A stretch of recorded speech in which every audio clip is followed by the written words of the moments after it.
श्याम बाबा की बातें सुनने के लिए सब्सक्राइब करें भजन मंत्र शक्ति यूट्यूब चैनल को।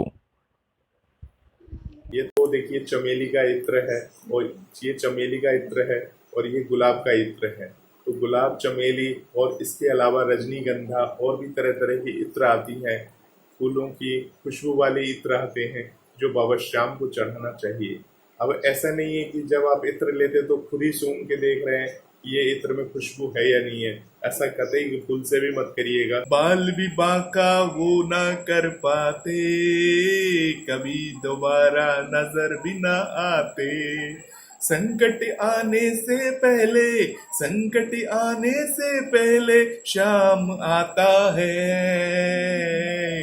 क्यों घबराऊं मैं, मेरा तो शाम से नाता है।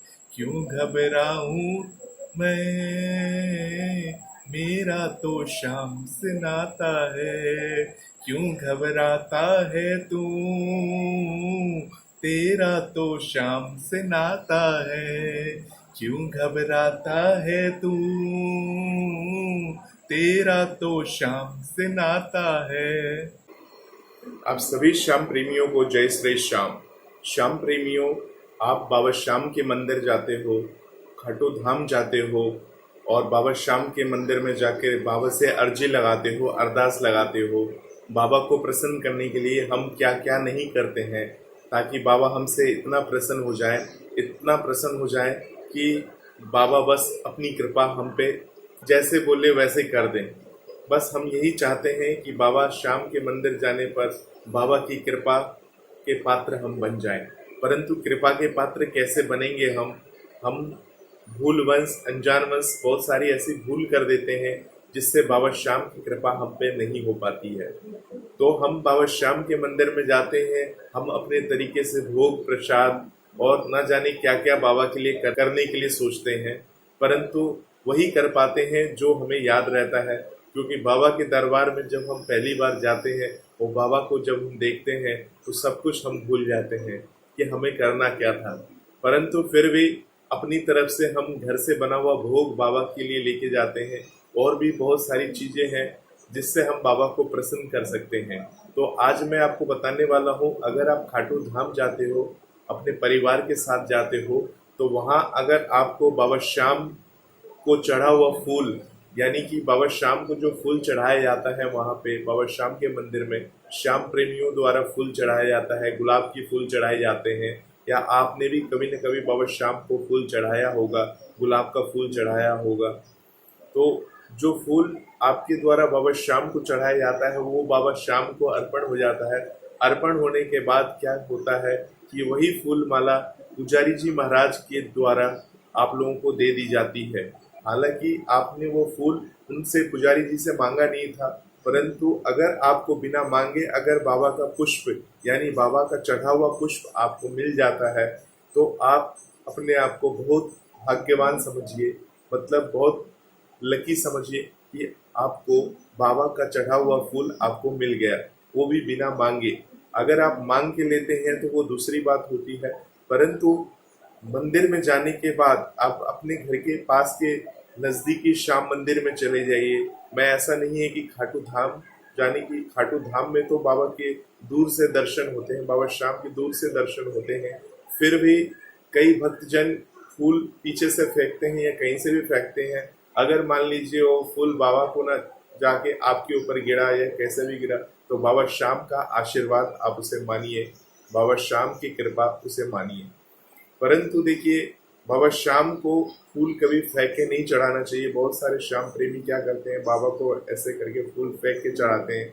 श्याम मंदिर में काफ़ी भीड़ होती है, पुजारी जी महाराज उनका फूल लेते नहीं है, तो क्या करते हैं, वो देखते हैं कि मैंने फूल खरीदी है तो अब इस फूल का क्या करना है, तो फूल फेंक फेंक कर बाबा के ऊपर चढ़ाते हैं। तो इस तरह से मत करिए। अगर मान लीजिए आपको कोई फेंक के कोई चीज़ दे तो क्या आप उसको स्वीकार करेंगे? कतई स्वीकार नहीं करेंगे। तो इस तरह से आप बाबा की कोप के भागी बनेंगे। कोप के भागी मत बनिए, बाबा की कृपा के पात्र बनिए। मंदिर में जाते हैं, बाबा की कृपा लेने जाते हैं, बाबा को नाराज करने मत जाइए। बहुत सारे श्याम प्रेमी बाबा को फेंक के फूल चढ़ाते हैं, इससे बाबा श्याम काफ़ी नाराज हो जाते हैं। आपको बाबा शाम को फूल फेंक के कभी भी नहीं चढ़ाना चाहिए। ये एक गलत बात है। इससे आप बाबा श्याम की कृपा के पात्र नहीं बन पाएंगे। तो बाबा श्याम के मंदिर से अगर आपको पुजारी जी महाराज कोई फूल माला देते हैं, खुद से आपको देते हैं, तो उस फूल माला का आप क्या करेंगे? उस फूल माला को लेके आप अपने घर के तिजोरी में लाके रख दीजिए। इससे बाबा श्याम की कृपा के पात्र बनेंगे। ऐसा नहीं है कि फूल माला आपको पुजारी जी महाराज ने दिया और उस फूल माले को लेके आपने इधर उधर रख दिया, घर में कहीं रख दिया, जब फूल सूख गई तो उसको उधर उधर फेंक दिया। ये एक नकारात्मकता का उदाहरण है। इस तरह से आपको नहीं करना है। अगर सकारात्मक रहना है आपको, बाबा श्याम का अगर आपको फूल माला या कोई भी फूल या वस्तु मिलती है तो उसे अपने घर की तिजोरी में रख दीजिए। इससे आपके धन्य धान्य में बरकत होगी और बाबा श्याम की असीम कृपा के आप पात्र बनेंगे। इसके साथ साथ आपको बता दूं, बाबा श्याम को प्रसन्न करने का एक से सबसे सरल तरीका और एक आधुनिक तरीका जो है, बाबा श्याम के मंदिर में जाते हैं तो बाबा श्याम को हम प्रसन्न करने के लिए ये सारी चीजें करते हैं। कई लोग ये कहते हैं, कई श्याम भक्त तो ऐसे भी हैं जो कहते हैं बाबा श्याम को सिर्फ हाथ जोड़ लो, बाबा श्याम उसी में प्रसन्न हो जाते हैं। तो हम भी यही कहते हैं, बाबा श्याम को प्रसन्न कर लीजिए तो बाबा श्याम प्रसन्न हो जाते हैं। परंतु ये हमारी अपनी सेवा है, हमारे अपने भाव है कि हम बाबा को नारियल चढ़ाते, नारियल रूपी अरदास लगाते हैं, बाबा श्याम की सेवा करते हैं। हमारा एक विश्वास है कि नारियल हम बाबा को देंगे, नारियल रूपी अरदास लगाएंगे तो बाबा प्रसन्न हो जाएंगे और बाबा अपनी संपूर्ण कृपा हम पे करेंगे। कृपया इस तरह के सवाल ना उठाएं कि ये सब बताने की क्या जरूरत है कि नारियल रूपी अरदास क्यों लगाएं, 11 रुपए की दक्षिणा क्यों चढ़ाएं। देखिए, ये हम अपनी सेवा भाव से करते हैं, बाबा को प्रसन्न करने के लिए करते हैं। हम बाबा को प्रसन्न करने के लिए कुछ भी कर सकते हैं। जब बाबा श्याम जो थे पहले, जब उन बर्बरीक थे तो उन्होंने श्री कृष्ण भगवान ने उनसे शीश दान में मांग लिया था। जो बर्बरीक थे उन्होंने अपना शीश का दान भगवान श्री कृष्ण को दे दिया था। तो क्या उन्होंने ये सोचा था कि इन्होंने मुझसे दान मांगा तो मुझे दान नहीं देना चाहिए? उन्होंने एक झटके में अपनी शीश का दान दिया था। तो हम तो एक साधारण मनुष्य हैं, हम बाबा की सेवा के लिए क्या इतना नहीं कर सकते? बाबा को प्रसन्न करने के लिए ये नहीं कर सकते? आप जैसे श्याम प्रेमी जो कुछ होते हैं, कुछ श्याम प्रेमी ऐसे होते हैं जो सिर्फ ये कहते हैं कि हम सिर्फ हाथ जोड़ लेते हैं, बाबा प्रसन्न हो जाते हैं। ऐसी बात नहीं है। बाबा तो बस दिल में रहते हैं, आप बाबा का नाम लेने से ही बाबा प्रसन्न हो जाते हैं। आपको हाथ जोड़ने भी नहीं पड़ेगी। बाबा को मन से ध्यान करिए, ओम श्री श्याम देवाय नमः बोलिए, बाबा वैसे ही प्रसन्न हो जाते हैं। परंतु हम बाबा के लिए कुछ ना कुछ करना चाहते हैं, ये हमारा भाव है। हमारे भाव रूपी श्रद्धा पे यानी सेवा पे कोई उंगली ना उठाए, नहीं तो बाबा श्याम की कोप के भाजन आप बनेंगे। इसके साथ आपको बता दूं, हम बाबा श्याम मंदिर से हमें फूल माला मिल गई। अब बाबा श्याम को प्रसन्न कैसे करेंगे? तो बाबा श्याम को प्रसन्न करने के लिए हमें प्रसाद के साथ यानी भोग प्रसाद जो हम चढ़ाते हैं बाबा श्याम को, एक इत्र की सेवा आप दे सकते हैं। एक इत्र यानी खुशबू, आप अगर बाबा श्याम को एक इत्र चढ़ा देते हैं यानी एक खुशबू वाला इत्र चढ़ा देते हैं तो बाबा श्याम इतने अधिक प्रसन्न हो जाते हैं, क्योंकि बाबा श्याम को खुशबू बहुत पसंद है। खुशबू तो हर एक इंसान को पसंद होता है, खुशबू किसको नहीं पसंद है? खुशबू सभी को पसंद होता है। तो बाबा श्याम को सबसे प्रिय है खुशबू, इसलिए आपने देखा होगा श्याम बाबा हमेशा श्रृंगार में रहते हैं। बाबा श्याम के चारों तरफ शीश के नजदीक में, बाबा श्याम की शीश के नजदीक में फूल माला का श्रृंगार होता है।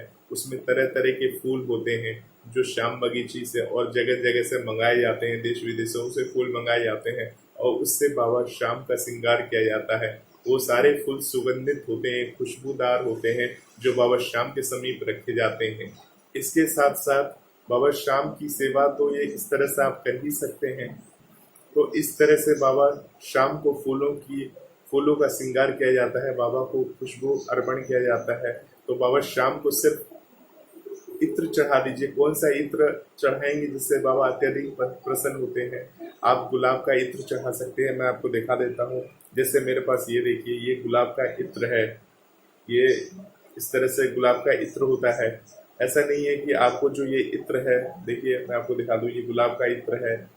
ऐसा नहीं है कि गुलाब का जो इत्र है आपको 100 रुपये वाला चढ़ाना है, 500 रुपये वाला आप अपनी बजट के हिसाब से बाबा श्याम को इत्र अर्पण कर सकते हो। देखिए ये चमेली का इत्र है, मेरे पास तरह तरह के इत्र हैं जिससे बाबा श्याम को मैं प्रसन्न कर सकता हूँ। मैं जब मंदिर जाता हूँ, जब भी आप मंदिर जाएं तो बाबा श्याम को आप ये इत्र अर्पण करना ना भूलें। आप ऐसा नहीं कि 2 इत्र चढ़ाना, 3 इत्र चढ़ाना है। ये तो देखिए चमेली का इत्र है, और ये चमेली का इत्र है और ये गुलाब का इत्र है। तो गुलाब, चमेली और इसके अलावा रजनीगंधा और भी तरह तरह की इत्र आती हैं, फूलों की खुशबू वाले इत्र आते हैं जो बाबा श्याम को चढ़ाना चाहिए। अब ऐसा नहीं है कि जब आप इत्र लेते तो खुद ही सूंघ के देख रहे हैं कि ये इत्र में खुशबू है या नहीं है। ऐसा कतई भूल से भी मत करिएगा कि इत्र खरीदने से पहले खुद ही देख रहे हैं सूंघ के। इत्र जैसा भी है, आपने दुकान से खरीद लिया, आपको दुकानदार ने इत्र दे दिया, वो इत्र बाबा श्याम को वहां जाके मंदिर में अपने घर के आसपास के जो भी नजदीकी श्याम मंदिर है वहां जाके बाबा श्याम को अर्पण कर दीजिए। इत्र अर्पण कैसे करना है इसके ऊपर मैं काफी वीडियो बना चुका हूँ, फिर भी एक बार आपको शॉर्ट में बता देता हूँ। जैसे ये इत्र है, आप गेंदे का फूल लेंगे, गेंदे के फूल में इस इत्र को लगा के बाबा श्याम की मूर्ति के नजदीक, यानी फेंकना नहीं है आपको, बाबा श्याम के नजदीक में या बाबा श्याम की जो दान पात्र होता है या कहीं मंदिर होता है वहां पे उस इत्र रूपी पुष्प को अर्पण कर दीजिए। बाबा श्याम, जहाँ भी श्याम मंदिर होता है, बाबा श्याम मंदिर के कण कण में विराजते हैं। आप मंदिर में किसी भी कोने में भी अगर आप एक पुष्प रख देंगे तो बाबा श्याम को वो पुष्प अर्पण हो जाता है। यह ध्यान रखिएगा, इत्र रूपी पुष्प को फेंकिएगा मत। अगर आप बाबा श्याम को इस तरह से इत्र अर्पण करते हैं और बाबा श्याम को प्रसन्न करते हैं तो बाबा श्याम की असीम कृपा के पात्र बनेंगे। आपके जीवन में धन्य धान या आपको नौकरी नहीं मिल रही है या किसी भी कारण से अपने जीवन में हारे हुए हैं, बाबा श्याम की असीम कृपा के पात्र बनेंगे। और देखिए जिस तरह से आप बाबा को खुशबू से भर रहे हैं, यानी खुशबू दे रहे हैं बाबा को, बाबा आपकी जिंदगी में इतनी खुशबू भर देंगे, इतनी सुगंध भर देंगे, आपको खुद को भी पता नहीं चलेगा कि आपकी जिंदगी में इतनी खुशबू कहाँ से आ गई और आपका जीवन इतना सुखमय और खुशहाली से भरपूर कैसा हो गया। ये है बाबा श्याम की असीम कृपा। जो बाबा श्याम को ध्याता है, जो श्याम बाबा को मानता है, बाबा श्याम उस पर अपना कृपा बरसाते रहते हैं, अपनी चमत्कार करते रहते हैं। बशर्ते ये है कि बाबा श्याम की जितनी भी आप पूजा पाठ है वो नियमित रूप से करते रहें, बाबा श्याम की सेवा करते रहें। अगर आप इन बातों को ध्यान में रखेंगे तो बाबा श्याम की असीम कृपा के पात्र बनेंगे। ये इत्र बाबा को अर्पण कर दीजिए, बाबा इससे बहुत अत्यधिक प्रसन्न हो जाते हैं। बाबा को जो कहना है, बाबा को प्रसाद के अंदर इत्र मत मिलाइएगा, ध्यान रखिएगा। अगर आप प्रसाद चढ़ा रहे हैं, बाबा को भोग चढ़ा रहे हैं, उसमें इस इत्र को नहीं मिलाना है। आप बाबा श्याम की ज्योत जलाते हैं 11 के दिन या 12 के दिन, जब भी आप ज्योत जलाते हैं बाबा श्याम की, उस ज्योत में इत्र को अर्पण नहीं करना है, ये भी ध्यान रखिएगा। इत्र बाबा को चढ़ाया जाता है। बाबा को जो वस्त्र होता है, जो बाबा की मूर्ति को हम वस्त्र पहनाते हैं, उस वस्त्र में इत्र को आप लगा सकते हैं। इत्र लगाने का तरीका भी बहुत सरल है। आपको पुष्प लेना है, उस पर इत्र डाल के बाबा श्याम के आसपास इत्र लगा दीजिए। बाबा श्याम के पास मूर्ति, जो आपके घर के अंदर मूर्ति है, उस मूर्ति में वो पुष्प जाके अर्पण कर दीजिए। अगर आप श्याम मंदिर नहीं जा पाते हो तो अपने घर में ही बाबा श्याम को वो पुष्प रूपी इत्र अर्पण कर सकते हैं। अगर आपके पास मूर्ति नहीं है बाबा श्याम की तो आप बाबा श्याम की जो तस्वीर है, तस्वीर में ही आप पुष्प पे इत्र लगा के बाबा श्याम, तो इस तरह से आप अपने घर में भी बाबा श्याम को इत्र अर्पण कर सकते हैं। ऐसा नहीं है कि मंदिर में आप अर्पण नहीं कर पाए या मंदिर किसी कारणवश से आप नहीं जा पा रहे हैं, तो घर के अंदर में आप बाबा श्याम की जो मूर्ति है या तस्वीर है, जो भी आपके पास है, जिनकी आप पूजा करते हो, वहाँ पे आप बाबा श्याम को इस तरह से इत्र अर्पण कर सकते हो। या किसी भी देवी देवता जो आपके घर में विराजमान है, उनको आप पुष्प में इसी तरह से इत्र लेकर उनको अर्पण कर सकते हैं। याद रखें, गुलाब का फूल व जितने भी खुशबूदार फूल हैं उनमें अपनी खुद की खुशबू होती है, जैसे कि गेंदे के फूल में भी अपनी खुशबू होती है। परंतु क्या है, इत्र रूपी खुशबू देने के लिए हम थोड़ा सा इत्र लगा के बाबा श्याम को अर्पण कर देते हैं। गुलाब रूपी फूल में अपना खुद का खुशबू होता है, तो हम गुलाब को वैसा का वैसा ही बाबा श्याम को अर्पण कर देते हैं। मतलब उनकी मूर्ति या तस्वीर पे हम गुलाब का फूल लाके वैसे ही लगा देते हैं। तो बाबा श्याम की असीम कृपा हम पे बरसती है। एक बार करके देखिए, इस तरह से आपके जीवन में खुशहाली ही खुशहाली आ जाएगी। और हाँ, ये ध्यान रखिएगा, श्याम बाबा में जो विश्वास करता है, श्याम बाबा उसी को तारते हैं। जो अंधविश्वासी होता है, जो सिर्फ ये बोलता है कि हम सिर्फ हाथ जोड़ लेते हैं, हमारे दिल में बाबा श्याम है, जो सिर्फ इस तरह की बातें करता है, वो ना कभी बाबा के दर्शन करने जा पाता है, ना कभी मंदिर जा पाता है, ना जो भी मान्यता है, जो सनातन धर्म की मान्यता है, जो लिखी गई बातें हैं, उन पे उनको कोई विश्वास नहीं होता। तो ऐसे श्याम प्रेमी है, देखिए, भगवान तो सबकी सुनते हैं, ऐसी बात नहीं है, परंतु क्या है, जिसका जिसमें विश्वास है उसको उसमें विश्वास रहने दीजिए।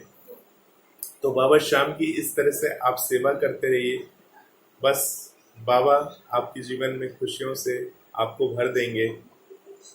बाबा की इतनी कृपा होगी कि बाबा आपके जीवन को खुशियों से भर देंगे। असीम कृपा बाबा की बनी रहेगी। बहुत बहुत धन्यवाद आपको इस वीडियो के साथ बने रहने के लिए। आगे आने वाली वीडियो के लिए इंतजार करिए। तब तक के लिए आप सभी श्याम प्रेमियों को जय श्री श्याम।